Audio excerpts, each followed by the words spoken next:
Assalamualaikum warahmatullahi wabarakatuh. Shalom, Om Swastiastu, Namo Buddhaya, salam kebajikan.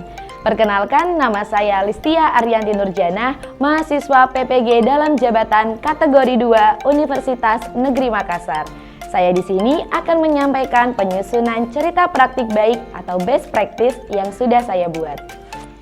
Berikut ini adalah penyusunan cerita praktik baik atau best practice yang sudah saya buat. Tujuan yang ingin dicapai adalah meningkatkan kemampuan berpikir kritis peserta didik kelas 11 IPS SMA Negeri 7 Semarang pada mata pelajaran ekonomi materi kebijakan fiskal. Penggunaan metodenya adalah metode STAR, yakni situasi, tantangan, aksi, dan refleksi. S. Merupakan situasi. Situasi yang pertama adalah tentang kondisi yang dihadapi. Kondisi yang dihadapi pertama adalah peralihan pembelajaran jarak jauh ke pembelajaran tatap muka. Kemudian yang kedua adalah peserta didik cenderung masih textbook, menghafal dan menerima penjelasan materi dari guru yang menyebabkan kemampuan literasinya masih kurang. Kemudian yang ketiga, keaktifan peserta didik masih kurang. Selanjutnya, peserta didik mengalami kesulitan memahami konsep dan juga memecahkan masalah. Selanjutnya, pendidik belum menerapkan model pembelajaran inovatif dan kontekstual, pembelajaran yang belum mendorong peserta didik untuk berpikir kritis atau pola pembelajaran abad 21 yang mencakup 4C, yakni critical thinking, kolaboratif, kreatif, dan komunikatif. Selanjutnya, untuk kondisi yang dihadapi yang terakhir adalah pemanfaatan teknologi yang belum maksimal, sehingga di sini belum memanfaatkan media pembelajaran untuk menjelaskan materi. Mengapa praktik ini penting untuk dibagikan? Karena yang pertama, sebagian besar guru masih mengalami permasalahan yang sama. Kemudian memotivasi diri saya sendiri untuk mendesain pembelajaran yang kreatif dan inovatif. Pembelajaran praktik mengajar ini juga bisa memotivasi guru lain dalam hal mendesain pembelajaran yang kreatif dan inovatif, serta bisa menjadi referensi dan inspirasi guru lain bagaimana cara mengatasi permasalahan dalam pembelajaran. Selanjutnya, peran dan tanggung jawab. Peran dan tanggung jawab saya dalam praktik ini adalah sebagai peneliti dalam mengidentifikasi permasalahan yang terjadi selama proses belajar mengajar. Yang pertama, sebagai pendidik bertanggung jawab dalam mendesain pembelajaran yang kreatif dan inovatif, menantang dan menyenangkan menggunakan model, metode, dan media yang tepat dan inovatif, sehingga tujuan pembelajaran dapat tercapai secara efektif dan bisa meningkatkan kemampuan berpikir kritis siswa. Selanjutnya, sebagai pendidik membuat modul ajar, bahan ajar, LKPD, evaluasi, dan melaksanakan pembelajaran sesuai perangkat yang dibuat. Tentunya juga bertanggung jawab pada kegiatan di kelas. Setelah tadi S, sekarang ini adalah T, yakni tantangan. Apa saja yang menjadi tantangan untuk mencapai tujuan tersebut? Siapa saja yang terlibat? Yang pertama di sini tantangannya adalah penggunaan media yang tepat dan inovatif sesuai dengan karakteristik peserta didik, sehingga mampu menarik minat peserta didik untuk mengikuti pembelajaran. Yang kedua terkait dengan model dan metode pembelajaran yang tepat, sehingga mampu meningkatkan aktivitas dan partisipasi peserta didik dalam pembelajaran. Yang ketiga adalah proses pembelajaran yang seru dan menyenangkan. Tentunya guru harus mampu meningkatkan kemampuan berpikir kritis siswa dengan menerapkan pembelajaran yang seru, asyik, menantang, dan menyenangkan. Selanjutnya, tantangan yang keempat adalah penyesuaian antara jam mengajar dengan jadwal PPL yang akan dilaksanakan. Dan yang kelima ada masih peserta didik yang kurang aktif dalam kelompok karena kurang kerjasama dan kurang peduli. Lalu pihak-pihak siapa saja yang terlibat? Yang pertama adalah saya sendiri sebagai pengajar utama di kelas. Selanjutnya di sini ada Bapak Sahadi SPD MPD sebagai dosen dan Ibu Kasmawati SPD MM selaku guru pamong yang memberikan pengetahuan dan bimbingan dalam penyusunan rencana aksi.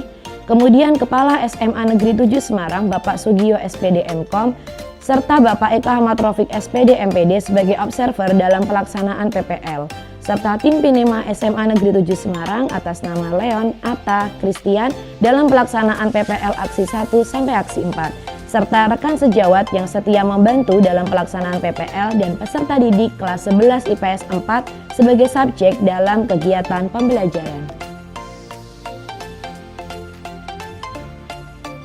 Adapun aksinya di sini yang berkaitan dengan penggunaan media. Hendaknya guru bisa kreatif dalam pemilihan media. Guru dapat menggunakan media yang interaktif, bisa berupa PowerPoint, kemudian juga menggunakan media yang berbasis tipek, di mana guru bisa menayangkan video pembelajaran, kemudian melakukan pengamatan dalam video pembelajaran tersebut. Karena melalui video dalam pembelajaran, siswa menjadi lebih aktif dan mudah memahami materi pembelajaran.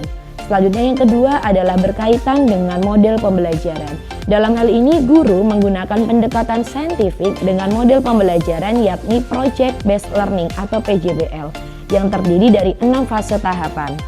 Selanjutnya berkaitan dengan metode. Sebaiknya guru harus menggunakan metode yang menyenangkan sehingga peserta didik lebih tertarik dan bersemangat untuk mengikuti pembelajaran di kelas. Selanjutnya terkait dengan suasana kelas, guru dapat mendesain ruang kelas dengan baik, bersih, rapi, indah, serta mengatur posisi tempat duduk sehingga peserta didik dapat merasa nyaman dan termotivasi untuk belajar. Selanjutnya untuk strategi yang digunakan yang pertama adalah membuat RPP, yang RPP ini untuk penerapan model pembelajaran PJBL. Kemudian yang kedua, pemilihan model pembelajaran yang sesuai dengan tujuan yang dicapai, yakni membuat siswa bisa berpikir kritis dan juga memiliki pengalaman yang nyata saat proses pembelajaran, sehingga peserta didik dapat menemukan, mengonstruksi, dan mengembangkan wawasan serta keterampilan dalam berbagai aspek perkembangan secara mandiri. Selanjutnya yang ketiga adalah mempersiapkan fasilitas yang dibutuhkan. Yang kelima, mengordinasikan peserta didik dan pihak-pihak yang terlibat dalam PPL, selanjutnya melaksanakan PPL sesuai jadwal. Adapun proses yang dilakukan pelaksanaan PPL ini pada tanggal 22 sampai 24 November 2022 menggunakan model pembelajaran Project Based Learning yang terdiri dari 6 fase atau tahapan, yakni yang pertama, pemberian pertanyaan penuntun, mendesain perencanaan produk, penyusunan jadwal proyek, pelaksanaan dan monitoring proyek, menguji hasil, dan evaluasi. Berikut adalah foto pelaksanaan PPL Aksi 4.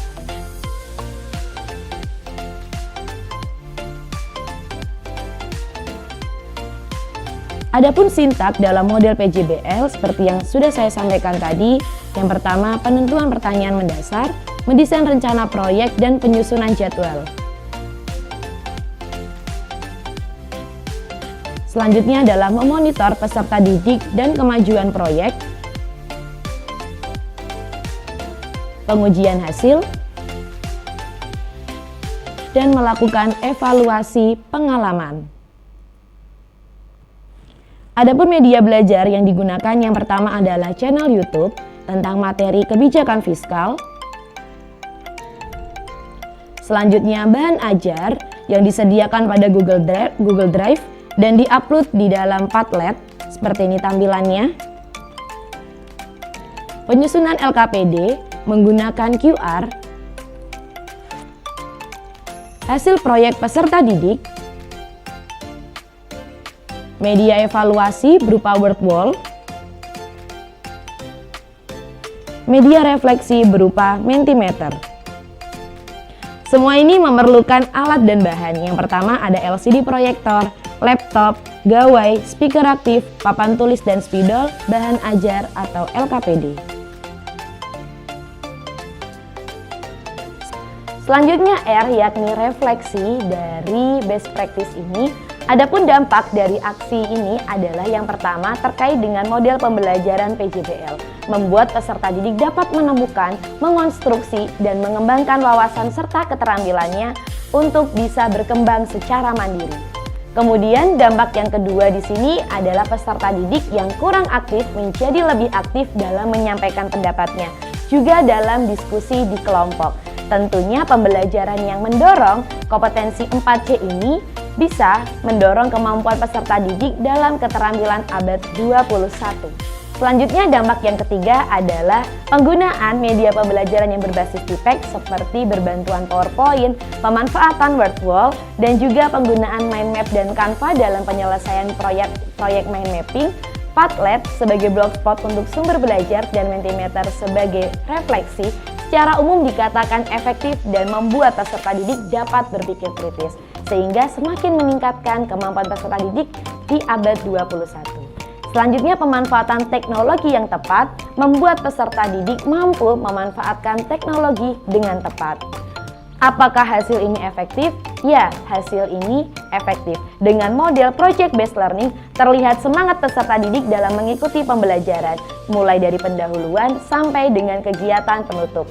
Peserta didik yang kurang aktif mampu menyelesaikan tugasnya secara individu maupun berkelompok. Proses pembelajaran ini, apabila kita mau bekerja keras, disiplin, menggunakan model yang tepat, pasti akan berhasil.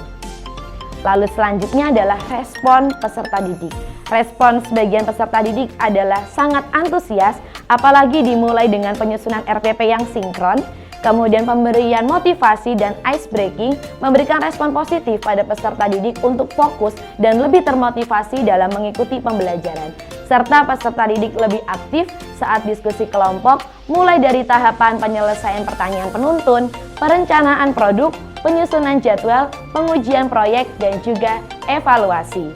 Semua itu terlihat dalam aplikasi Mentimeter yang menggambarkan pembelajaran ini sangat menyenangkan. Apalagi ditambah dengan aplikasi Word Wall sebagai evaluasi di akhir pembelajaran untuk mengukur kemampuan peserta didik dalam menyelesaikan soal berbentuk permainan. Dan di dalam LKPD dilengkapi dengan QR, dan siswa di sini belajar untuk melakukan scan sehingga menyebabkan siswa lebih bersemangat dan suka pada pembelajaran. Faktor keberhasilan model, metode, dan media yang digunakan yang pertama adalah penguasaan penggunaan model pembelajaran inovatif seperti LKPD, PowerPoint, Padlet, YouTube, Mentimeter, Mind Map, Canva, dan Word Wall, serta langkah-langkah rencana pelaksanaan pembelajaran yang telah dibuat.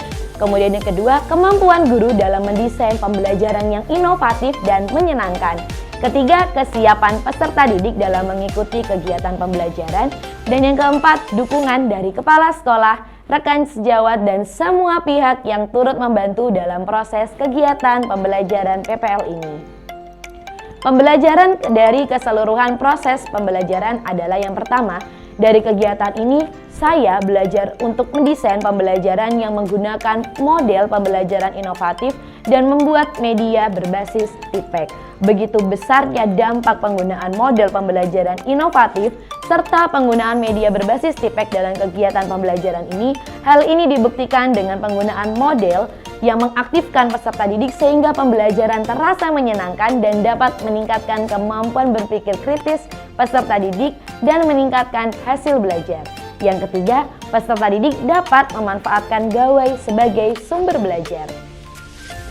Adapun keberlanjutan dari refleksi ini adalah saya akan semakin belajar untuk mengupgrade diri untuk terus belajar dan konsisten dalam menerapkan proses pembelajaran yang inovatif, seperti penggunaan model pembelajaran yang baik, metode yang tepat, dan juga berbasis TPEG, sehingga peserta didik tidak merasakan bosan dan melakukan refleksi dan evaluasi dalam setiap pembelajaran. Terima kasih atas ilmunya Bapak Ibu dosen, Bapak Ibu guru. Terima kasih Universitas Negeri Makassar. Sekian dari saya, kurang lebihnya saya mohon maaf yang setulus-tulusnya. Wassalamualaikum warahmatullahi wabarakatuh. Shalom, Om Santi, Santi, Santi Om, Namo Buddhaya, salam kebajikan.